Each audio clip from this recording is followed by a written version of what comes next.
Exactly 15 minutes into the hour of 11, and it is a Tuesday, and you know what that means. It's time for Research Matters with Kuda and Unda. Now, it is an online show that is all about communicating the research taking place at NUST in efforts to promote the university's research agenda and the impact thereof. Now, of course, like I mentioned, I'm joined by my co-host Kuda, and she will be introducing our guest for this morning. Unda, thank you so much as always. It's a pleasure to be here, especially after this long weekend. It was long, but the weather, like I said, the weather was perfect, so I was just comfortable and warm, and I was thinking of all the great things that I could achieve this week. It was so much motivation for this week. Absolutely awesome. Now, in the house today, we have with us Ms Helvi Wheeler. Now, she's a lecturer from the Department of Technical and Vocational Education and Training. Ms Helvi, thank you so much for being with us. Let's get right into it. Like now, I just mentioned you're a lecturer, Department of Technical and Vocational Education and Training. Quite a mouthful. What does that entail? Thank you, Kuda and Uda, for having me here today at NUST FM. So I actually just joined or became a lecturer a few months ago. Congratulations. Thank you. And right now I'm teaching educational technology, and that's really something that's close to my heart because I studied technology, and in the past 8 years I've been at teaching and learning unit where I support lecturers to integrate technologies into their curriculum. All right, now I understand, and from a little bit of my research, you've done a little bit of IT, or that's your background, right? How do you incorporate that right now in this space as a lecturer? How does that tie in with TVET? Well, like I explained at the beginning, that in my past 8 years, I was basically supporting lecturers, so teaching the students who are basically like trainers. So this is kind of like similar because they are also gonna use technologies to also use them into their curriculum at their centers. So I think that's come hand in hand. Mm-hmm. Now, would you say the transition from that into becoming a lecturer in this space, is it very different, or how does it vary? At the moment, I think there's a few differences, but there's a lot of similarity because I'm basically kind of like in the same field, and we utilize like the learning management system, and one of the main focus is to make sure that these trainees, they need to learn or they need to master the learning management system, which is basically what I've been working with for the past years, and they need to learn about different teaching learning technologies. Okay, now going into a little bit more about your research, we understand that somebody is doing their PhD. We need a drum roll. Congratulations on that one. Tell us, Thank you. You know, without putting you too much on a spot, what is your research about? What is your focal area in your dissertation, if I can put it that way? Okay, thank you for this space to share my research experiences.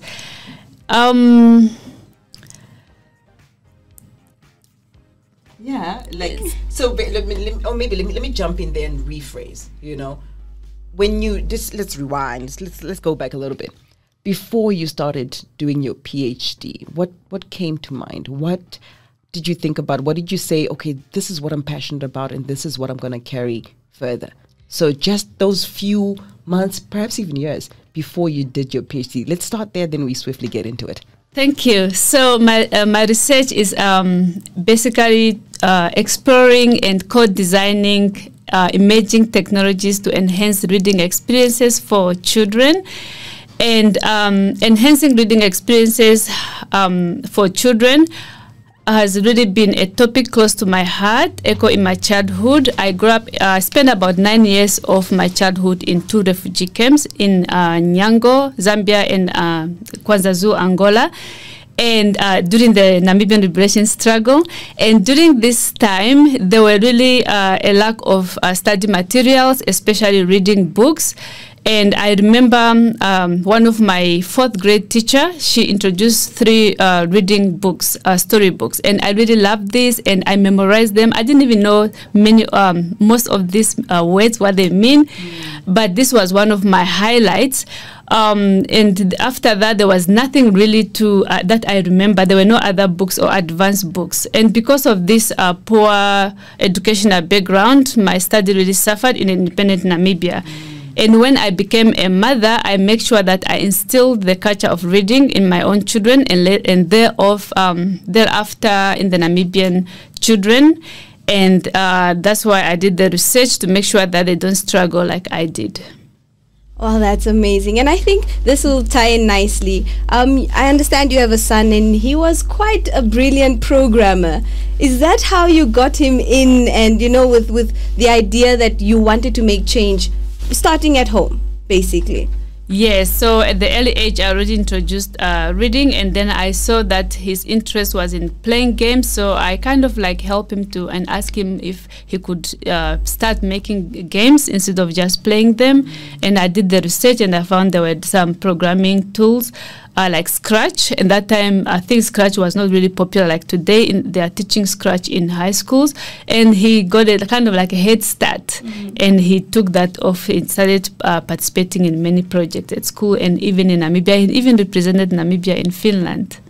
Wow, my goodness. Absolutely exciting. Yeah. Now, with regards again to your PhD, so what is it? You've spoken extensively about your passion when it comes to children and reading, and how you came to where you are right now, how you came to the decision of focusing on children in your studies. But just to circle back a little bit, when you speak about your PhD, how does it tie in? What are you researching when it comes to children and in relation to reading?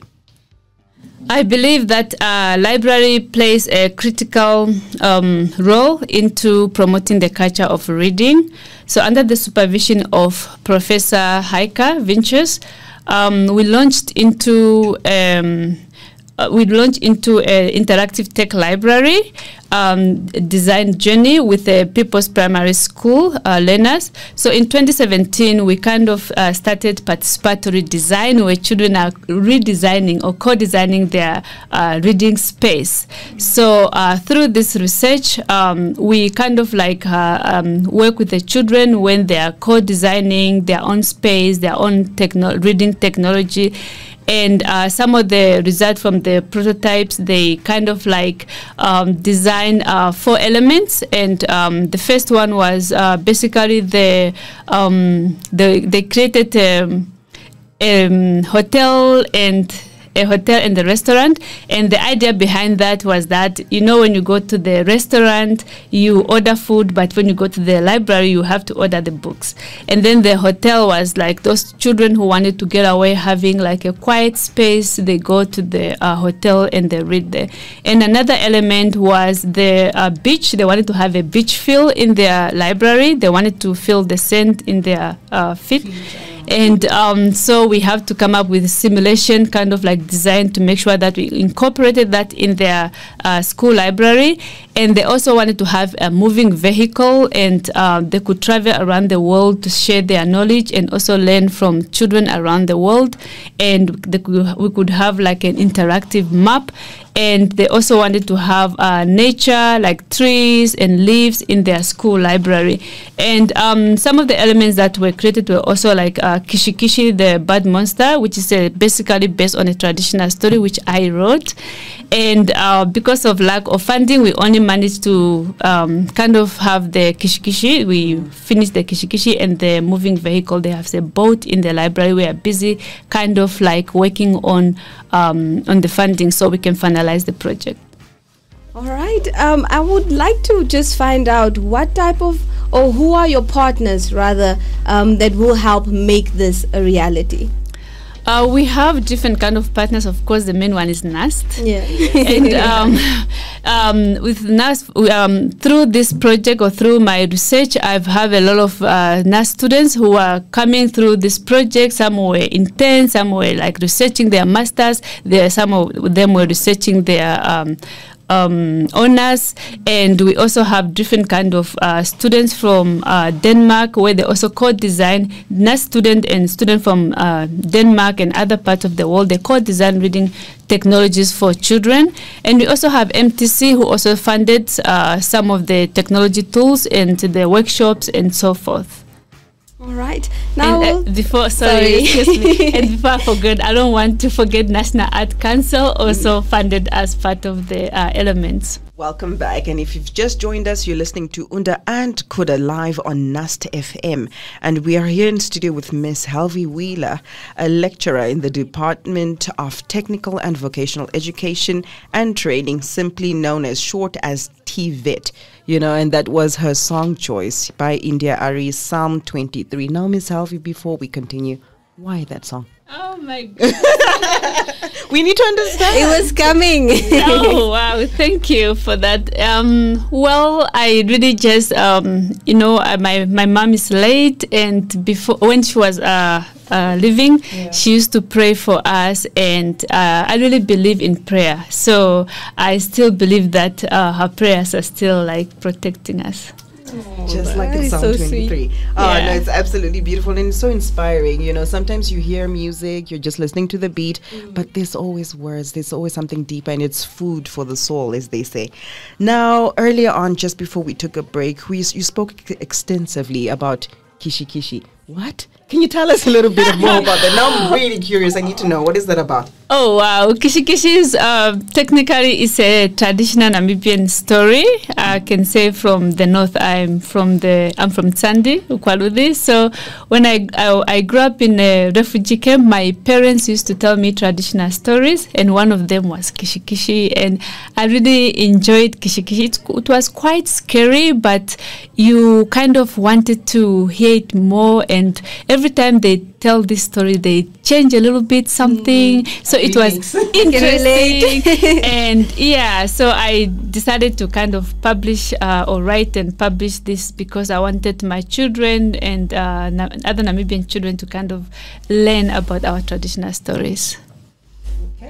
This reminds me, we in our Herero culture as well, we have the, around the holy fire or the fire we would talk about, but this one is called Kavanje Nambungus, which is the jackal and the fox. I don't know if we've all heard that one, so it definitely resonates with me as well. But let's look at, once you've accomplished what you would like to do with your research, what difference would you hope to make in society? Oh, well, that's a great question. I would say reading culture, it's important not only in academia, but also in general knowledge, because of this, I research different technology, and some of the results, we kind of like have designed different kind of reading technology tools, and through my research, I discovered that there are different kind of features that designer need to incorporate when you are designing reading technologies for children. So I'll just mention a few, like for example, embodiment. So when you are designing reading technology, you need to make sure that you incorporate embodiment, meaning that the whole body is involved. So for example, with co-design two reading technologies that incorporate embodiment, and then we found out that through the research we discovered that it kind of helped to motivate and engage the children. And another one was basically collaboration. So these reading technology tools kind of like involve collaboration, and then this also help motivate the children to be engaged in these reading tools. Certainly all about engagement, because it has to be captivating, right? So beyond just them reading, there also needs to be, that understanding. Now, you've also published quite a number of journal articles. Can you tell us a little bit about that? Yeah, I kind of like during my research, I discovered that Namibia general lack reading culture, and there are many. This actually is based on we relied on a oral tradition in the past. Yes. But there's other factors that contribute to a lack of reading culture, such as many homes lack reading materials. Many homes in Namibia, and there are also some of the reasons are that there are few books written in indigenous languages. So imagine reading in a foreign language, especially for children, is quite difficult. And another one is the lack of equipment or proper materials in libraries. So I found out that all the Namibian schools schools or public schools, they have libraries. However, 80% of these libraries are not utilized.